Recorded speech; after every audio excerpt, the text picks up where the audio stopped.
জামাই শ্বশুর বাড়িতে যখন যায়, স্বাভাবিক তার ছোট ছোট যারা বাড়ির শালীর সম্বন্ধী থাকে, তারপরে সাথের লোকজন ছেলেরা বড় থাকে, তখন তার সাথে একটু ইয়ার্কি ফাজলামি করতে চায়।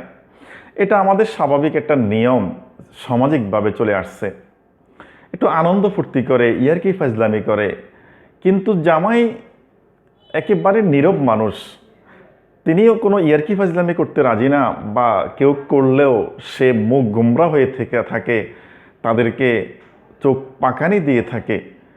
এতে করে তাকে পেয়ে জামাই হিসাবে বিরক্তি হয়ে গেল মানুষজন। আর শ্বশুর মশাইও যখন দেখলো জামাইয়ের এরকম একটা আচরণ, তার কাছেও খারাপ লাগলো, যেহেতু জামাইটা তার।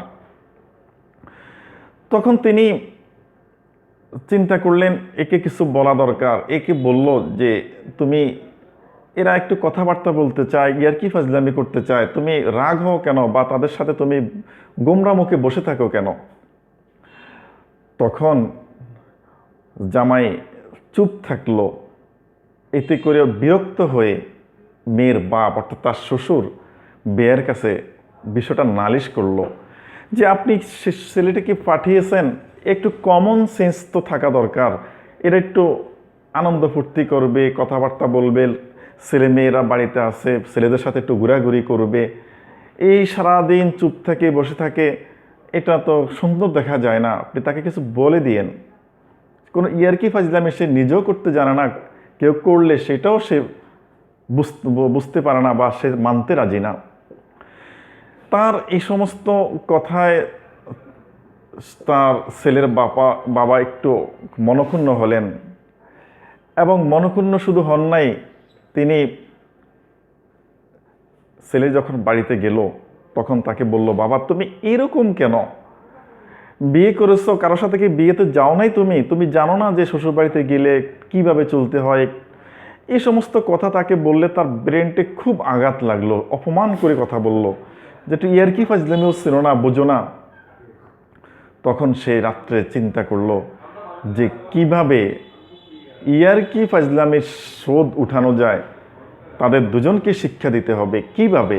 তিনি একটা ভিতরে ভিতরে চক আঁকলো, ফন্দি আঁকলো, একে সিদ্ধান্ত নিয়ে নিল যে না, পেয়ে গেছি। তখন তিনি বলল, আব্বা একটু শ্বশুর বাড়িতে যাওয়া লাগবে। জি যাও। তিনি শ্বশুর বাড়িতে গেলেন, গিয়ে বললেন, গিয়ে খুব হাঁপাচ্ছেন, মন খারাপ। বাবা কেমন আছেন, কি হয়েছে, আপনার দিক শরীর খারাপ নাকি? কয় না, বাড়িতে একটি বড় বিপদ ঘটে গেছে। জি বিপদ? আপনার বেয়াই অর্থাৎ আমার আব্বা আগে একটু সমস্যা ছিল, এটা এখন প্রকোপ ধারণ করেছে, পাগলামি শুরু করে দিয়েছে বাড়িতে। কি?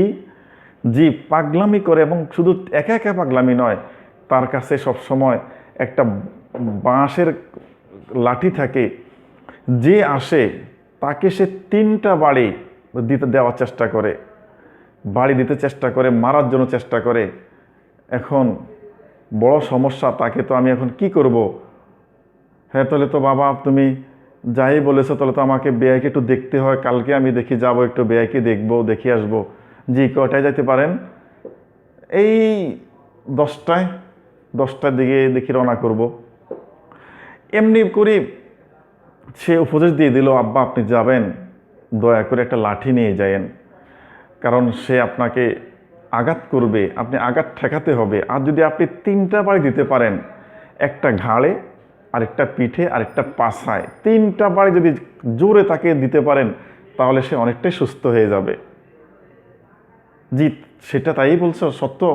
হ্যাঁ অবশ্যই, আপনি এই কাজটা না করলে আপনি নিজেও খুব মার খেতে হবে, আপনার সমস্যা হয়ে যাবে আব্বা, আপনি অবশ্যই কাজটি করবেন। একটা লাঠি নিয়ে এই আপনার দূর থেকে বলবেন, এই সাবধান, এই কথা বলবেন কিন্তু।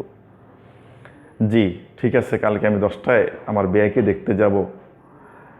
যেহেতু বেয়াই আমার আগে থেকে, তোমার বিয়ের আগে থেকে পরিচিত মানুষ, অবশ্যই যাব। তাড়াতাড়ি তিনি বাড়ি আসলেন, যে আমি বাড়িতে চলে যাই, আমার আব্বার কাছে থাকতে হবে আমাকে। এই কথা বলে ছেলেটি রওনা করে দিল। সে এসে তার আব্বাকে এসে বলল, এখানে বাড়িতে এসে খুব হাঁপাচ্ছে। জি, কি হয়েছে বাবা? জি, আমার শ্বশুরও একটু সমস্যা হয়ে গেছে। জি, সে খুব পাগলামি করতেছে, বাড়িতে গিয়ে দেখলাম, এবং সে লাঠি নিয়ে ঘুরে যাকে পায় এ সাবধান বলে মার দেওয়ার জন্য চেষ্টা করে। এখন কি বলছো তাহলে? আমি তো একটু তাকে দেখতে যাওয়া দরকার। জি, আগামীকালকে 10টার দিকে যদি রওনা করেন খুব ভালো হয়। আচ্ছা ঠিক আছে, কালকে তো আমার কাজ নাই, আমি 10টায় রওনা করব।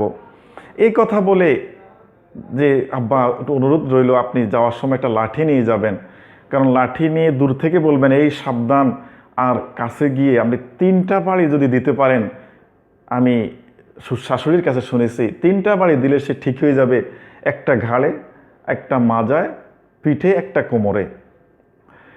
এই 3টা বাড়ি যদি আপনি দেন তাহলে সে সুস্থ হয়ে যাবে। এইভাবে দুজনকে যখন বুঝিয়ে বলল, তখন পরের দিন 10টায় লাঠি নিয়ে দুজনেই রওনা করলো। পথিমধ্যে মাঝখানে কয়েকটি দোকান রয়েছে, এই জায়গার মধ্যেই তারা দূর থেকে একত্রিত হওয়ার জন্য কাছাকাছি হয়ে গেল। এই ব্যয় বললে লাঠি উঠে বলে সাবধান, ওই ব্যয় বলতেছে লাঠি উঠিয়ে সাবধান। কারণ সাবধান বললে বলে দুজনে সামনে আসছে, কারণ দুইজনেই জানে দুইজনেই পাগল, আবার দুইজনেই জানে দুইজনে সুস্থ। কি একটা মুসিবতের মধ্যে পড়ে গেছে। ব্যয়কে তো ঠিক করতে হবে। এতে করে তারা দুজনের সামনে আগাতেছে, আর চিন্তা দুজনেরই 3টা বাড়ি দিতে হবে।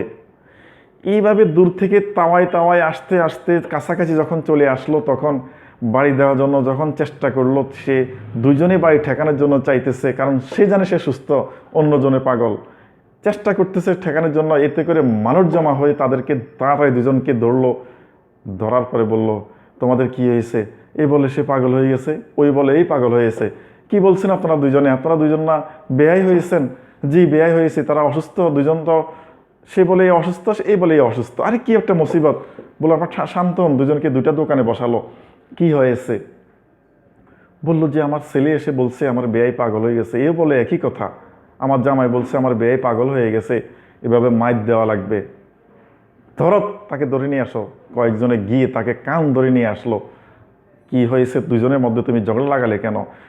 দেখুন, তারা আমাকে কেলা ফাজলামি করার জন্য বলে, দোষারোপ করতেছে, আমাকে অপমান করতেছে। সেই জন্য আমি ফাজলামির অল্প একটু দেখালাম দুজনকে। এই ফাজলামির অল্প একটু এই মারামারি সৃষ্টি হয়ে গেছে, আপনারা এখন দরবার ভেঙে দিয়েছেন। যদি আমি বেশি ফাজলামি করি তাহলে অবস্থা কি হবে? এখান থেকে আমরা শিক্ষা কি নিলাম? এখান থেকে আমরা শিক্ষা নিলাম, সমাজের মধ্যে দুজনের মধ্যে ঝগড়া লাগানোর জন্য একজন মানুষ যে কোনো কৌশল অবলম্বন করতে পারে, তবে সেটা ঠিক কিনা, বৈধ কিনা, সেটার দিকে তাকাতে হবে। এভাবে সমাজকে, মানুষের মধ্যে ঝগড়াঝাটি, বিশৃঙ্খলা লাগিয়ে দেওয়া মোটেই উচিত নয়, সমীচীন নয়। আমরা যেন এই গল্প থেকে শিক্ষা নিয়ে ধোঁকাবাজি থেকে, অন্যায় থেকে মানুষদেরকে হেফাজত করতে পারি, এবং মানুষদের ঝগড়া না লাগিয়ে দিয়ে ঝগড়াটা মিশিয়ে দিতে পারি। আল্লাহ পাক আমাদেরকে সেই তৌফিক দান করুক। আমিন।